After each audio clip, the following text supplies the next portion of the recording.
What would happen if you stopped holding all the responsibility with money? If you weren't the rescuer or the provider, the generous one, any of these things, would people still value you and would you still matter? Now, that may sound like a really odd question, but right now there are thousands of people who are searching terms like, why do I always put others first with money? And how do I stop feeling guilty spending money on myself? Because really, many of us are trapped in what I refer to as the caretaker money cycle, where your mind and your body, your experiences have literally learned that giving money away equals safety, love, and worthiness. And that programming essentially is bankrupting your future. Whether you're a business owner who's paying everybody else's salary before your own, a mother funding your adult children's lives whilst living on scraps, a partner who ignores your own needs to keep the peace, or perhaps somebody supporting an aged parent at the expense of your own retirement. The scenario changes, but the pattern is the same. And underneath it all is the pattern that you have learnt that equals giving equals love. And so today I'm going to show you why financial caretaker exhaustion isn't about being generous. It's not about holding all that responsibility for yourself.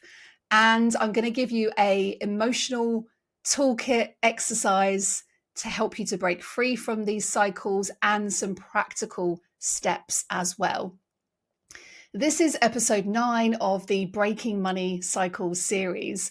We've covered so many topics so far in this series, and you can grab all the free resources from these episodes at the link in the notes below or at themoneypanel.co.uk/breaking money cycles.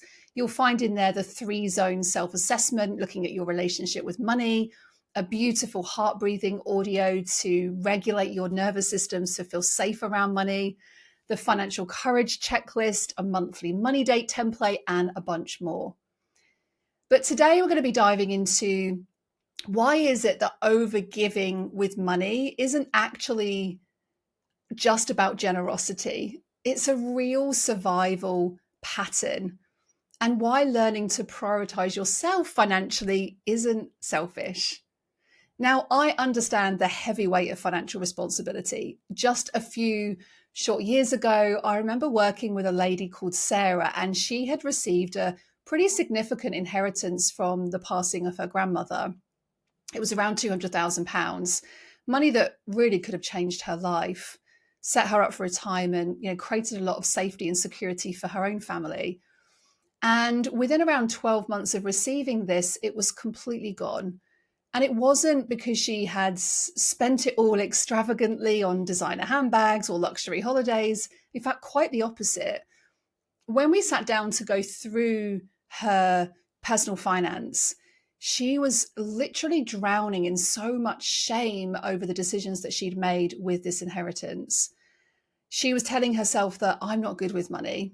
And she kept saying, I always mess things up. I always waste money.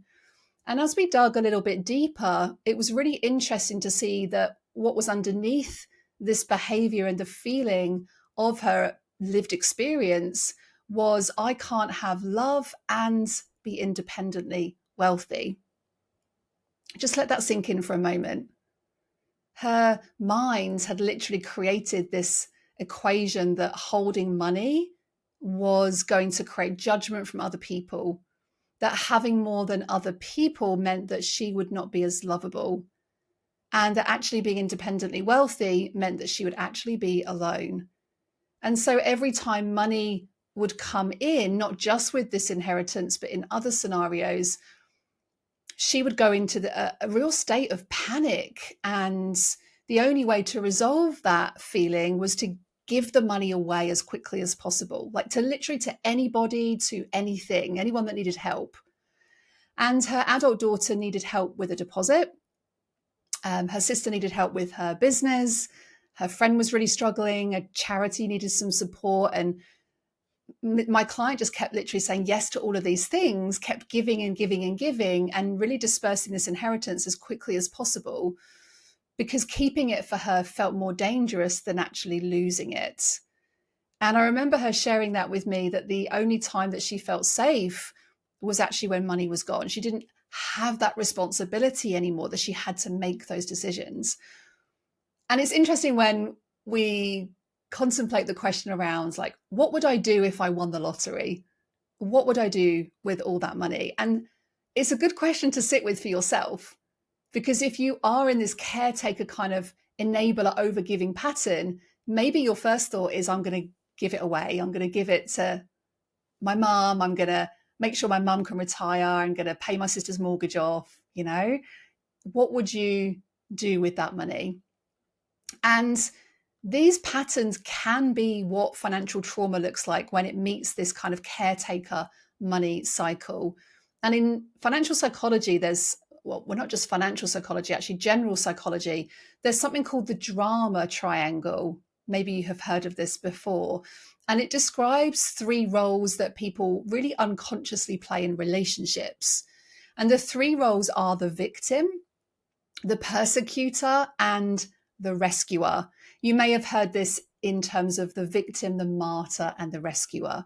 And the rescuer, that's the role that many of us get stuck in when it comes to our relationship with money.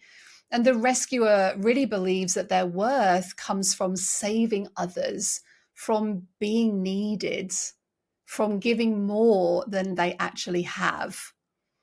And whilst it looks like generosity on the surface, underneath, really, it's a survival strategy.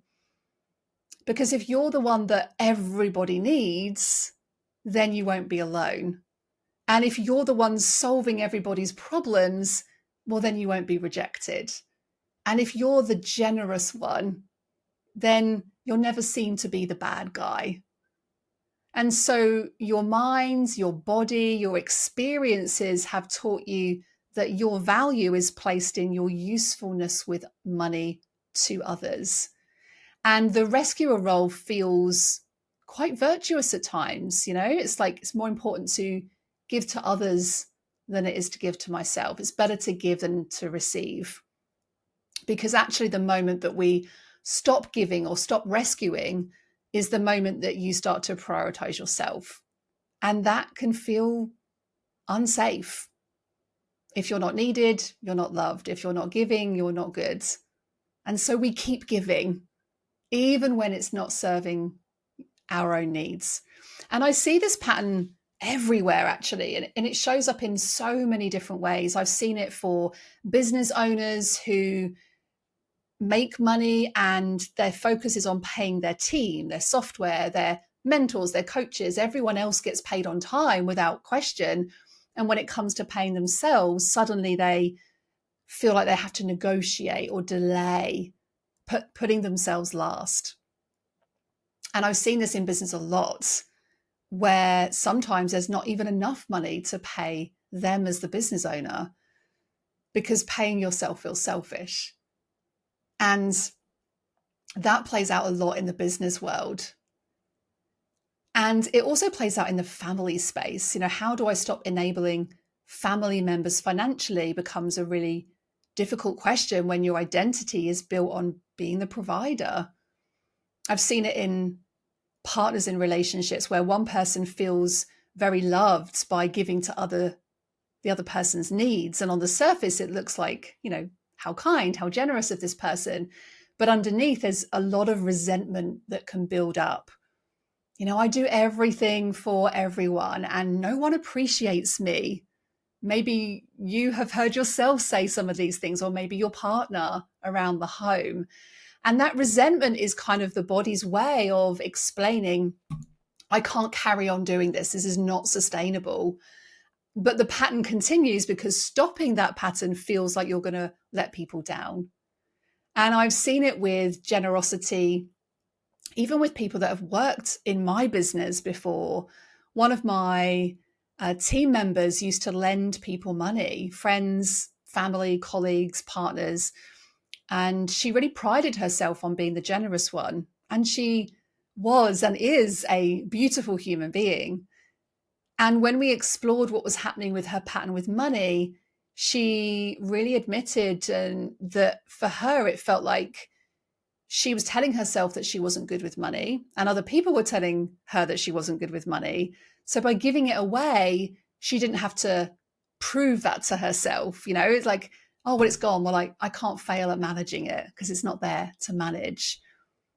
And so she was kind of using this overgiving pattern as a way to shield herself against these hard feelings of inadequacy and shame around money, even though they may not have been actually true, right? This is all about perception.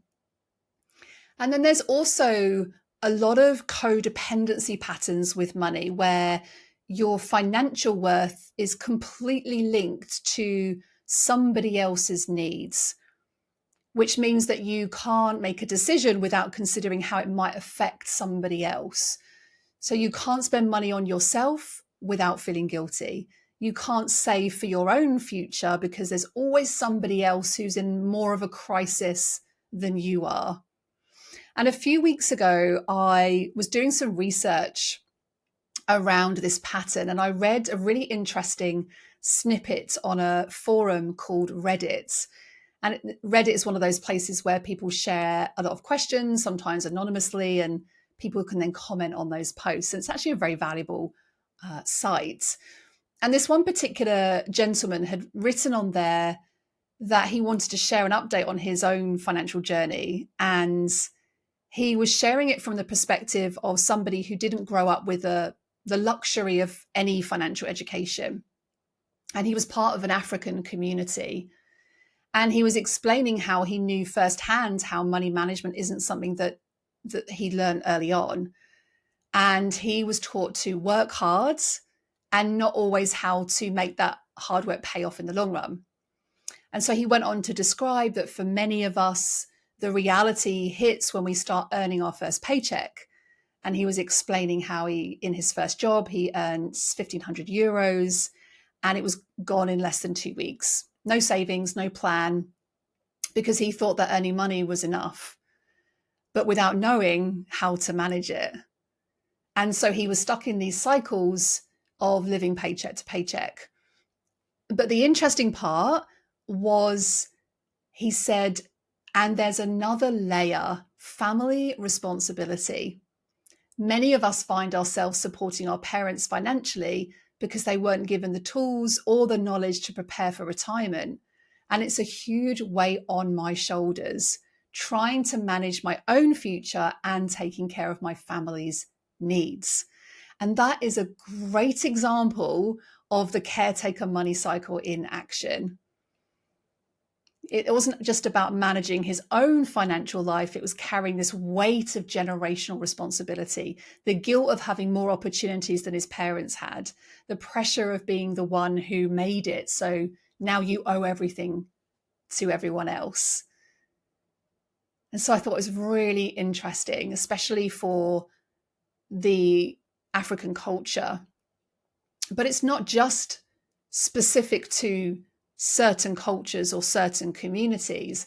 It's a universal human experience where money trauma meets this kind of cultural narrative about responsibility, about sacrifice, and what it means to be a good person. So let me break down exactly how this cycle works. And this is important because once we get to see how the cycle works, we can start to dismantle it. And then I'm going to share some practical and emotional steps with you to break through some of these patterns. So when we think about the caretaker money cycle, very often this stems from beliefs, perceptions, experiences that we've had when we were very little, where we have unconsciously or consciously absorbed messages about money, love, and self-worth. And these become our money narratives that program our money mindsets. It's more important to give to others than myself. I want doesn't get. How many of you heard that growing up? Good people don't prioritize themselves. People who spend money on themselves are frivolous, selfish, materialistic. If you're a good person, you'll do the right thing, right? And then money will just take care of itself. And a lot of these narratives, what they have in common is that they equate self-sacrifice or putting yourself first with virtue and self-care with selfishness. And so what happens as a young person is we absorb all of these messages and they create this blueprint that love equals giving away your resources, and that a good person puts themselves last.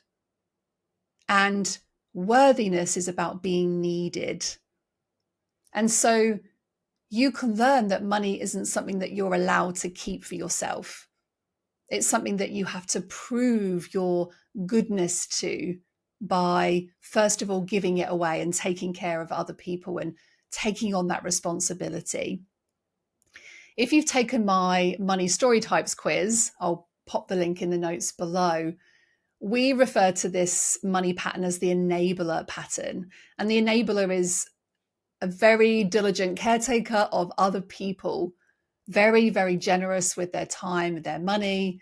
They are often the one who wants to pay the bills in the restaurant, that awkward moment when you're out for dinner with your friends and you're like, how are we going to split this bill? And then the enabler will go, oh, I'll just take care of it, right? And the flip side of this is where it sabotages you. And what can happen for the enabler is that you can reject opportunities to take care of your needs, which means that maybe things like receiving gifts is difficult for you. And especially this time of year, as we're coming up towards Christmas, receiving gifts can feel embarrassing because somebody else is putting you first and putting the attention on you. And it can be really hard to spend money on yourself. And so we often place so much value on everybody else. We don't place enough value on your own time. And the consequence of this is that, as we shared earlier, you can feel a little resentful when maybe you're spending money on other people and this is not really appreciated. Does that sound familiar? And once these patterns are really established, they become part of your core identity. And identities are one of the hardest things to shift when it becomes part of how you see yourself in the world. Because if you become known as the generous one or the responsible one, then that's a hard title to shake off because it's deeply attached to our sense of belonging. So just think about that for a moment. When people need you, you have a place in society. You have a belonging in society. When you're solving problems, you've got purpose. When you're giving money away, you're proving to other people that you're not selfish. And so your brain is creating this cycle of giving is safety, helping other people is creating a sense of belonging, and rescuing equals love.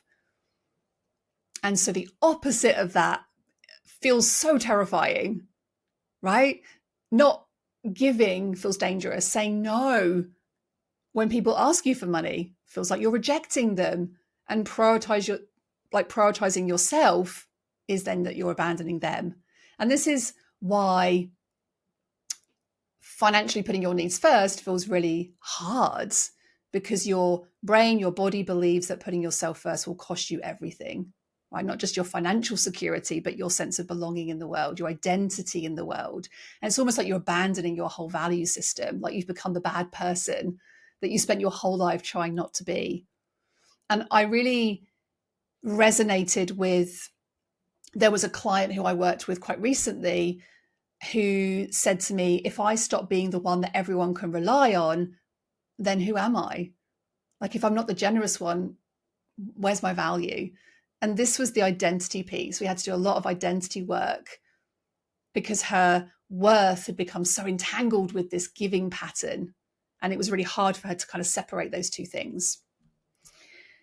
And I think the biggest challenge with this narrative is the emotion that occurs as a consequence. And emotionally, when you're in that pattern, that cycle of overgiving, what is actually building up in your body is resentment. And resentment, actually, if it sits too long in your body, can actually turn into anger.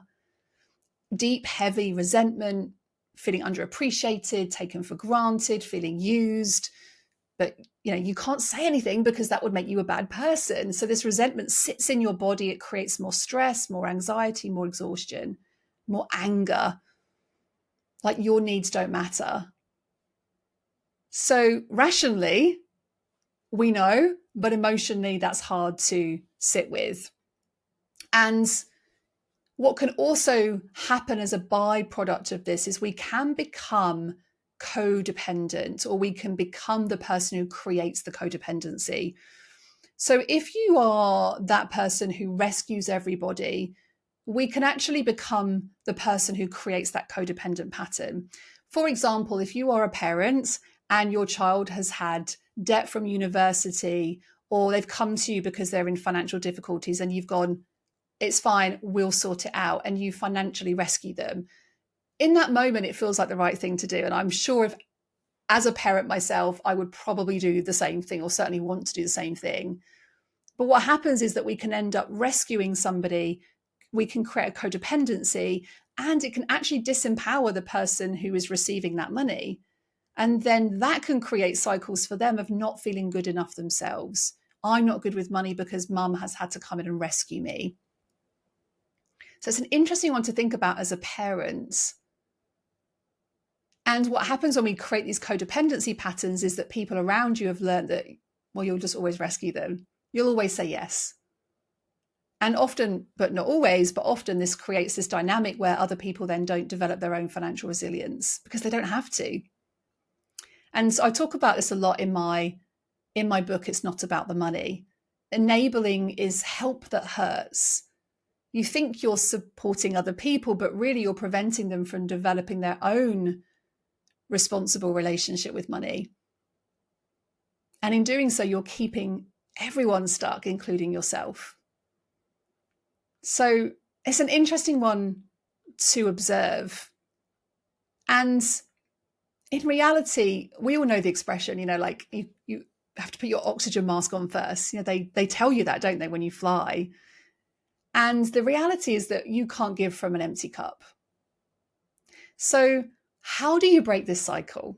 How do you stop putting everybody else first financially without becoming the selfish, terrible person that your brain and your body believes that you will become?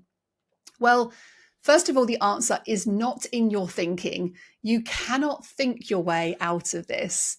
You really have to feel your way through it. So let me give you a somatic or body practice that will begin to retrain your body. And then I'm going to give you a couple of practical toolkits that you can implement straight away.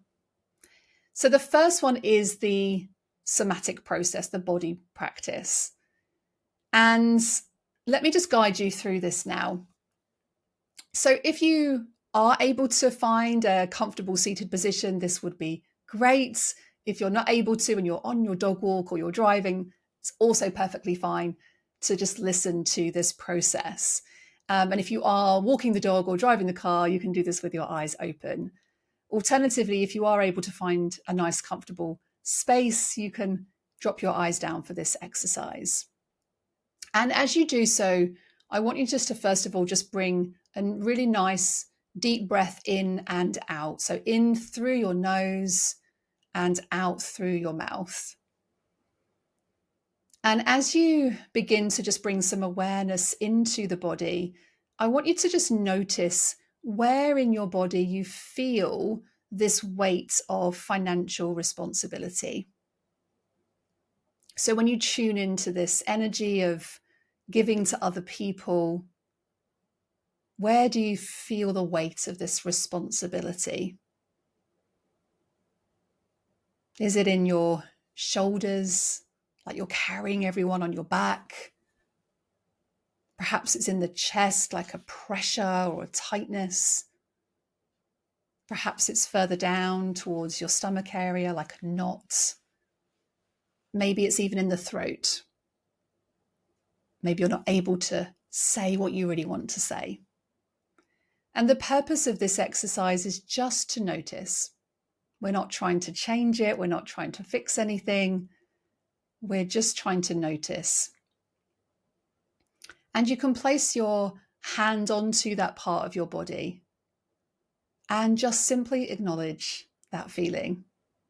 This is where I carry everybody else's needs. All of this responsibility. And just breathe into that space. Just witness that feeling. Know that it's been protecting you in some way, and thank it for keeping you safe. And now I want you to notice if there's any resentment in your body, not in your head, not from the mind, but in the body. When you think about an example of a time where perhaps you have given and given and given and given, and that other person hasn't appreciated that. Or you've just done everything around the house for the last 24 hours and no one else has offered to help you. Where do you feel that resentment? Maybe it's in the jaw. Maybe there's a tightness in the jaw. Maybe your hands are feeling clenched. Maybe your back's feeling stiff. And resentment is your body's way of saying, this isn't fair. I matter as well. And you're allowed to feel resentful. It doesn't make you a bad person. It doesn't mean that you don't love the people in your life. It just makes you human. So you can simply say to yourself, I am allowed to feel resentful. It doesn't make me selfish. In fact, it makes me very aware of my feelings. And again, breathe into that resentment. Don't push it away. Just know that it's got some information for you. And just be witness and present to that feeling. And the next thing I want you to do is to imagine, whether that's visually or as a feeling, is imagine that you have a boundary around your body. Sometimes when I ask people to do this exercise, it might be like a shield that becomes that boundary, or a circle that you energetically draw around yourself, around your space. It could even be like a wall that keeps people from coming too close. And a boundary just lets you know where you end and they begin. And you can imagine this boundary is, it's quite soft, it's flexible. So if it is a wall, it's a bendy wall, it can expand, it can contract, but it's just there. And this boundary is saying, I can care about you and still prioritize your needs, right? I can love you and still have boundaries. I can be generous from a place of overflow and not depletion. And just notice the difference between supporting someone from inside your boundary, where it's quite sustainable, and sacrificing yourself by removing that boundary when it becomes unsustainable. Notice how your body feels when that boundary is in place. Maybe your shoulders drop slightly, maybe your breath deepens, maybe there's a sense of relief. And I love to bring the heart breathing exercise into this, which you can download at the Money Panel Resources link. You can simply place your hand onto your heart, over your chest area, and say to yourself, I'm allowed to have needs of my own. It is safe for me to meet those needs. Taking care of my needs makes me sustainable. I can give to other people from overflow and not depletion. My needs matter. And again, just notice if any of those statements, if there's any resistance in your body with those statements, does your body react to any of those? And again, just breathe compassion into that resistance. It's really there trying to keep you safe because it's the only way it knows. So give yourself permission to prioritize yourself, to feel that in your body. And now you can take this into a bit of a guided visualization for yourself, and imagine yourself in 6 months' time from now, where you've been practicing prioritizing yourself first. Maybe you've put money aside for your own desires and you're still being generous, and you're being generous to yourself. Maybe you're feeling calmer and more balanced, more grounded, less resentful. And notice how this version of you breathes. Notice the quality of the breath. Maybe it's deeper or slower or more relaxed. Notice how this version of you holds him or herself. And just take a deep breath in as this version of you. Feel what it feels like to prioritize yourself and be loved, to have those boundaries and still be needed, to invest in your financial future and still be generous. It doesn't have to be a either or. And you can sit in that space for as long as you wish and just notice that feeling. No judgment, just notice. And it's a really, really beautiful practice. This is how you can really start to retrain your nervous system, your body, that looking after yourself isn't dangerous, actually very necessary. And so enjoy that little exercise in your own time. And for those of you who are super practical, that also want some practical exercises as well, then I want you to do one thing with money this week. I want you to go and set up a self-first fund, right? A separate account or a little money pot if you're using one of the digital apps, and just start putting aside £10 a month. Even if that feels like, well, that's not a lot of money, Catherine, the amount doesn't matter. It's the actual practice itself that matters. Automate it, set it up as a standing order or a direct debit where it moves money automatically into that fund on the day that you get paid, before you pay anybody else. Okay? Why automate it? Because your conscious mind is going to negotiate. I'll transfer it later. I'll do it next month. I'll do it if I've got enough money left. Okay? But if it's automatic, your conscious mind doesn't get a vote. The money moves before the guilt can kick in, okay?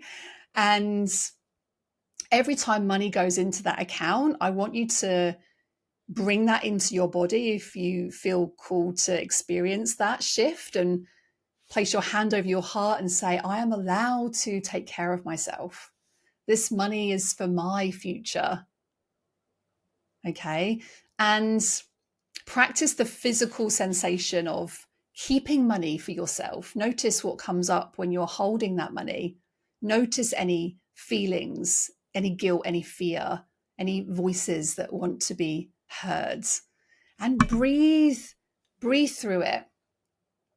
Breathe through it. This is training your body to become comfortable with something that's quite new in your experience. And there's another little practical tool I can share that will help you with some boundaries as well. So before you give money or lend money or financially go and support somebody else, I want you to answer 3 questions. And I've put these questions into a resource that you can download. Question 1 is, am I giving from overflow or depletion? So overflow is all of my needs have been met. I've got savings, I've got security, and I'm genuinely wanting to share from this place of abundance. Depletion, on the other hand, is I don't have enough for myself, but I'm going to give anyway because I'm afraid of what happens if I don't. You see the difference? So ask yourself that question.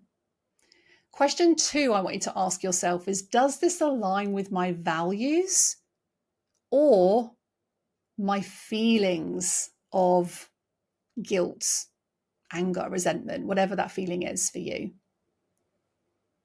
So values aligned giving is very intentional.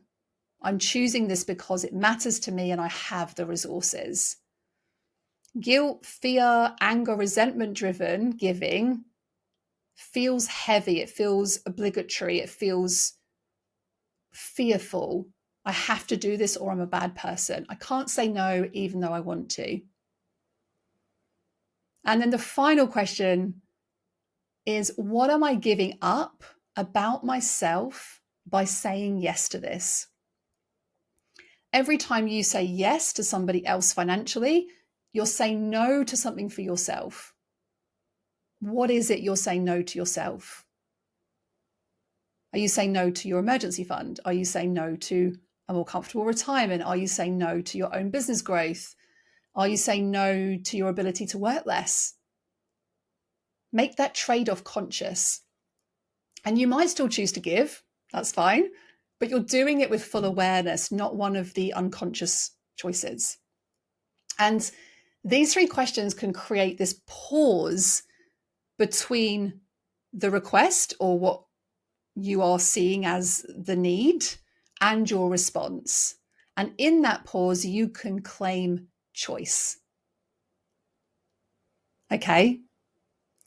So have some fun with those questions. Dive into some curiosity with yourself. I've also created a little financial enabling audit toolkit for you, and you can grab that in the resources, themoneypanel.co.uk/breaking-money cycles. And I want you to get honest about where your help is actually hurting. So write down every person or situation where you're currently giving financially. And next to each of those scenarios or those people, ask yourself, is this creating empowerment or dependency? Empowerment is my support is helping them build their own capacity. Maybe it's just temporary, but dependency is my support has become expected. So they're not developing their own financial resilience because they don't have to. So am I rescuing them? Is a good question to ask. Sometimes people need to experience the consequences of their own financial decisions in order to learn. And if you're constantly rescuing them, you're preventing that learning. This is especially true with adult children. Financially enabling of adult children is one of the most painful patterns that I see on the other side, where parents sacrifice their own retirement to continuously bail out their children, who are actually very capable of managing on their own. So another question to ask is, what would happen if I stopped? What would actually happen if I stopped? What would happen if I said no? Really sit with that question. What's the worst case scenario if you said no? If you stop lending that money? If you let them solve their own problems? Often the catastrophic thinking isn't the reality. They would figure it out. They would find a solution. They would be okay. And even if there is some short-term discomfort, is that more important than your long-term security? Is that more important than teaching them and yourself that you can all be resourceful? And who would you need to be if you weren't the rescuer? This is the identity question. If you're not the one that everyone comes to, then who are you? This goes back to the question at the very start of this video and this episode. What would you discover about yourself? And it's an uncomfortable question because it challenges the real core identity that's been keeping you safe, but it can be so liberating. You are not your role. You are not your usefulness. You are not inherently valuable regardless of what you give. Right? You are inherently valuable. So go ahead and go through that little audit. You'll likely find 1 or 2 relationships or situations where enabling is very clear, and start there. Have a conversation, set a boundary, Stop the automatic financial support and see what happens. And it will feel terrible at first. Your nervous system will scream that you're abandoning them, that you're selfish, that something bad's going to happen. Breathe through it. Remind yourself, I can love them and still have boundaries. Their financial well-being is ultimately their responsibility, not mine. And this is how you break the enabling pattern. So let's bring all of this juiciness together. The caretaker money cycle, this pattern of always putting everyone else first financially, isn't about generosity. It's about you believing that your worth equals your usefulness with money, whether you're a business owner, a partner, a parent, or somebody carrying this responsibility. Right? You've been cast in this rescuer role. And if, the possibilities that can exist if we decide to let that go. Okay. And learning how to prioritize yourself in a sustainable way, securing your financial mask first, not because you don't care about other people, but because you do. And when you take care of yourself financially, you can be generous from overflow instead of depletion. You can give without that resentment. You can support without enabling. This is what breaking money cycles looks like. And so I want you to do those 3 things. Do that body scan, set up your self-first fund, even if it feels ridiculous, automate it, practice that physical sensation of prioritizing yourself, and then do the financially enabling audits. Go and grab the resources for those. Get honest about where your help is actually hurting. And your financial security needs matter. And you can take care of yourself and you can take care of others. Okay. This is what real emotional financial freedom looks like. Not just having more money, but having sovereignty over your money, having choice, having the ability to give when you want to, not because you're compelled to. I will see you next week for the next episode in the Breaking Money Cycle series. Thank you so much for listening. I'll see you next Monday.